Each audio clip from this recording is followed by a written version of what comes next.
have today Dr. M. Vikram Rao, who is a 1965 graduate, one of the earliest batches, in fact, the second batch. So, Vikram, tell us a little bit about yourself and what it was like getting into IIT Madras, and describe the day you actually came in here, if you can. Well, back then we didn't have a JET, the joint entrance exam, and so we all had interviews. So we were examined on the basis of our marks, and we had interviews. And I still remember that my first interview included Professor Koch. He was a German professor, and he was asking me what did I do, what were my interests, and I said gardening. And I think he wanted to be sure. I think they expected something more erudite, but they didn't get it. And so he wanted some examples of flowers, okay. And so I threw some out, you know, and then I said roses. He said, oh, roses, when do roses grow? So I said, oh, mostly in winter, all the year round, mostly in winter. Later on, I realized that that is absolutely the wrong answer for Germany, but it's the right answer for Delhi. But I got in. Nice. So, which hostel did you live in? I mean, there was, of course, only Kaveri at that time. Yeah, so that's an interesting one. We were the second batch, but we were the first hostel residents of the campus. So we were all in Kaveri at that time, and we had roommates. And then the second year, some of us shifted to Krishna, and the 64, 65, rest of them, the 64 people were out in Guindy. They came. So we used to remind those first batch people that as far as the campus is concerned, we were the first batch. Because we were the first residents. And what was it like to go to class on the first day? Did you walk, bicycle? What was it like? All the classes were held at AC College and Central Research Lab, CRL we called it, I guess, Central Research Lab. And we were taken in a truck. And I thought that was neat, because we had these nerdy, elite students coming to AC College in a truck. I mean, it would have been a completely, they would be expecting somebody in an air-conditioned bus or something, okay? Yeah. But we came in a truck with slide rules in the hand. It was fantastic. Nice. Yes, it's very nice. I mean, it brought you down to earth, you know, you were regular guys, not the select few. Yeah. Talk a little bit about classes at that time. Was it lecture? Did you have discussion time in the class? Yeah, so the classes were lectures, there was discussion. There were something called surprise exams, which didn't last more than 1 year because they were very unpopular. But I still remember one class. See, there was no air conditioning, of course. Okay, and there were fans, but kind of depends upon where you were and so forth. And I still remember Professor Koch, the same guy who asked me the roses question, standing in front of us in CRL in a classroom, and just perspiring. You know, his face was red, his handkerchief was completely soaked to begin with, and he was trying to. I don't know how these Germans survived our summer, but so it was difficult to concentrate in that heat with the little bit of fan that might be running. Yes. Sure. Wow. You came through with all of those hurdles, and classes started moving into campus. They moved here in your second year or third? Second year, yeah, okay. Yeah, second year. And that would be BSB 105 to yes, start it with. was, yeah. And I think, of course, no AC yet, as I remember, but there were good fans. Okay, good, good. So tell us a little bit about the administration that was running the campus at that time. You had Sengupta. Yeah, so that was interesting. We were Madras campus, Madras in those days. Although we are still IIT Madras, we are still a brand. IIT Madras, okay, correct. You need to correct these people who say IIT Chennai. And yet we had a director who was Bengali, which I thought was impressive. Okay, yeah. And the administration was amazingly tolerant of behavior from us, which was, of course, intended to be humorous, but nevertheless, sometimes borderline disrespectful. Yeah. And I still remember this very interesting incident with Professor Sengupta, who was the director. And we had a strike. Okay. Now, you know, rest of India, students strike all the time. We didn't know how to strike. Okay. And we were not able to consult the professional strikers. Okay. So our strike was for water. I don't remember not enough water or what, but anyway, it was water. And we didn't go to classes. Oh, that was your strike. Not going to classes was your strike. Yes, okay. Yeah. Okay. So Professor Sengupta came. And he said, he was angry, okay? And he did not use the mic. He could have been heard 2,000 yards away. And he said, you people, you think you are the cream of the Indian high school system. You're not the cream, you're the scum. They both rise to the top. So, of course, in the next issue of Campus Times, I got Saha to do a caricature of Sengupta. Well, he's Sengupta, but with a blue face, okay? And he was stirring this thing. You see, this is not cream, this is scum. And then I wrote a piece with it. This is the closest I came to being dismissed. Me and Saha, although I put him up to it, so I could be blamed. Yeah. So they put up with it. So this is the thing, okay? Yeah. They realized it's all in fun, and really, you know, anyway, they put up with a lot. Yeah, I'm sure. So yeah, you mentioned Campus Times. I think so. You were among the founding group of students that brought this. Yes. So I was one of illustrious piece out. Yeah. So Professor Klein, who was a German professor who also had a PhD in Sanskrit, we got together and said we need some kind of a published organ, and we came up with that. It sort of grew, and the name came from a sandhi of campus and pastimes, and so it's called Pastimes. People mispronounce it all the time, but we can't be helped for that. And it was published on a, Anand Singh Bao was the editor, and Diocesan Press published it, printed it, and Klein was the publisher, I think, and we just had a lot of fun. We would have these production meetings when there was blank spaces left, so one of us would fill something in, and so you'll see there are fillers with no initials on them. That's usually probably us just filling in the blanks. Yeah. And how did you go about getting the content to go? I mean, was there a formal process, or how many students were involved in it? I would say in terms of contribution, total would have been about 15 students. And no, there was no method to that madness. A few of us would, and we came up with newer and newer things when we ran out of ideas. So over a cup of IIT was somebody, I think it was Siddhartha who got on that idea over a cup, and then somebody said, oh, IIT, and then divertisements, which is so easy to write for. All of us wrote for divertisements because that's just pure humor, okay? You can just pick anything. It just grew. There was no plan. And it was iconic at that time. I mean, copies would run out. You know, when copies would run out because we didn't really charge, despite it saying 10 naya paisa. There were naya paisa in those days. There would be piles that would be used, and people would pick them up. Yeah, I can't remember, but we probably put out 7 or 8 in the first year, something like that. Yeah. Okay. First year meaning first year of its life, which was, I think, our second year. Yeah. So back to academics, you were in the metallurgy engineering stream. Yes. Who do you remember? Who are some of the professors who made an unforgettable impression on you? Oh, yes. So there were quite, but the main memory is E.G. Ramachandran, and he was the chairman. And I'll tell you a story about EGR. It's absolutely apocryphal. In fact, the similar story is told about Richard Feynman, the Nobel physicist, that apparently he did almost exact same thing when he went to give a lecture course in Cornell, although he was at Caltech. So EGR came to us, I think this is my 4th year, to teach us a course on advanced metallurgical techniques. He came, the first day he was sitting in front of us, we're chatting, and one thing led to another, and he said, do you people understand quantum mechanics? No. What kind of question is that? Okay. So he then proceeded to ask a few. Nobody knew enough to his satisfaction. Okay. So he threw his notes down, and he said, we're going to learn quantum mechanics. And he taught the whole darn course from here.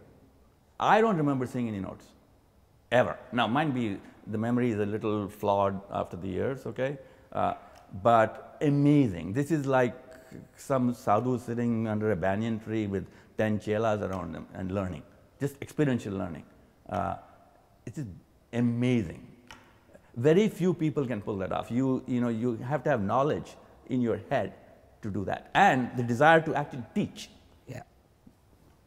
Those are the people that built IIT to what it is today in many ways. They were, and there were many who did it in a different way. Okay. I would say so. It's hard to know what is the true foundation of a place, but without doubt, the true foundation of a place is the leadership at the time, which includes the faculty, but also the administrative leadership. You know, Natarajan told a lot of jokes, not all good, but not all funny. I mean, they were all good. He was a registrar, very young guy at the time. Well, looked young anyway. Yeah, no, it's hard to know what is the true foundation, but I would say yes, particularly because it grew from scratch. Yeah. Okay, and you had to make up the rules as you went. Yeah. The campus environment, you've visited the campus several times since your early days. Yes. What was it like watching the campus grow, if you will? Well, here's the thing. I was blown away when I came to see all the trees, because when they built the hostels, they must have had to cut down trees. Okay, so in the hostel area, it was pretty barren. No, in fact, it was all fields. There were no trees in the hostel area. So I do remember that there was nothing there. Yeah. But now you see there are trees there. So Correct. I assumed that by some regulation you're required to put trees back. No, purely voluntary. But the thing I was really impressed with, and I don't know if it's voluntary or whether it was enjoined on you because this was a state park, Adyar Park or whatever, Adyar Forest. It was not enjoined. It was Okay. just a decision of the leadership. But the true at that impression time. I get when I came back after many years is blown away by the fact that by and large, you can't see the next building from one building. Yeah. And that some of these old banyan trees still there, it's difficult to construct that way. So there is no other campus like this. You know, Powai, the IIT Bombay people say it's a Sylvan campus. Not really, okay. In fact, there's no campus like this which has a true, what we'd call Sylvan setting. Yeah. And how would you go out to find some real life outside? Bicycle. Well, so although there were 4 or 5 guys who had scooters and motorcycles, so Baba had a scooter, Basu John Vetat, who has passed, who by the way was one of the all-rounders, had a motorcycle. Mahesh, who has passed as well, had a scooter. Of course, his family owned Bajaj scooters, so he had a scooter. But sorry about that, but it's true. But the scooter and the people were not obnoxious about it. Yeah. I mean, only about 4 or 5. They were really down to earth. Some of them were wealthy, but it didn't show. We rode the bicycle, and you had to be careful because if there's a stick across the road, you avoid the stick, because a stick that moves when you're wearing chappals, an angry snake is not to be tackled with chappals. Okay, so you avoided sticks just to be sure. Some of them really sticks. Yeah. But who wants to be sure? And the deer were getting Oh used to dear, human. we were trained on that, but a couple of guys got hit. See, the training was that if you see deer and they're trying to cross, wait for the last one. Just wait, okay? Because the straggler, usually a smaller one, is still going to cross, and then they have to cross over you. So Yeah. How did you communicate with the home back in those days? letters. Letters? Letters. And that was pretty, you had a infrequent letters, if you ask my post mother. office and you'd communicate back? Yeah, yeah. I mean, it is the interesting thing. I don't know what any parents would have done in those days. Like they trusted to the administration, I guess. Nice. And what was it like to be in the hostel? You describe the hostel life, Yes. nightlife, if you will. Yeah, so as I said, the first year we had roommates in Kaveri, and then second year onwards we had single rooms. It was highly collegial. So part of the thing is you're stuck in the middle of a forest. So you had 240 for the first batch students and the second batch students? Yeah, first batch was 120. So our batch was 120 students. Well, when we started, there was some attrition. But by second year, no. I would say the first batch might have been 110. Yeah, about 230 or something. Yeah, and then we were all added there. on every year. But see, because we were the first residents of ours, which, as I told you, we reminded them of. We were highly collegial. So the campus times thing had 64 and 65. There was no senior junior stuff. Okay, in most of the things, like I used to be on some debating sort of things, and you were all together. So I don't know what any other campuses are these days or how it is now, but it's highly collegial. People from all walks of life just being together.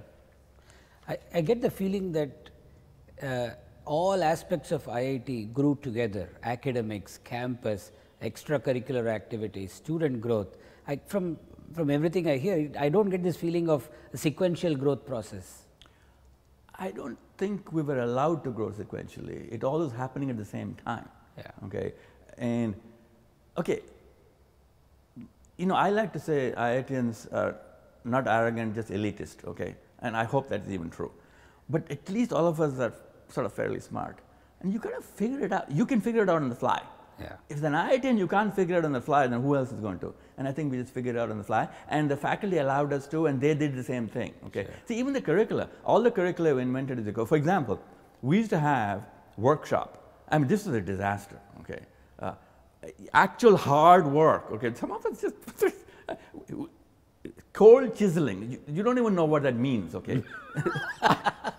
So this was a chisel, metal chisel, metal hammer, and if you went from here, you didn't get any marks. You had to go from here. And then you had hit this, you're not allowed to wear gloves. So that means you learn. It builds personality. It builds something. Big fat thumbs is what it builds. Okay, and then you took this U-shaped object and made it into a paperweight which is flat. Sure. Okay, so I think this is, but it's a great leveler. Okay. Sure. So you wrote a lot of caricatures for IIT Madras, for Campus Times. Yes. So name some of the people you caricatured and personalities you remember from your days then. Yeah. So actually, I'm not sure that. See, it sort of just happened. Usually, the caricature people. In the early part is easy, okay, because you picked some of the faculty that were interesting, and or some of the student body that was interesting. But after a while, it was just if something happened, then basis of that the person got picked.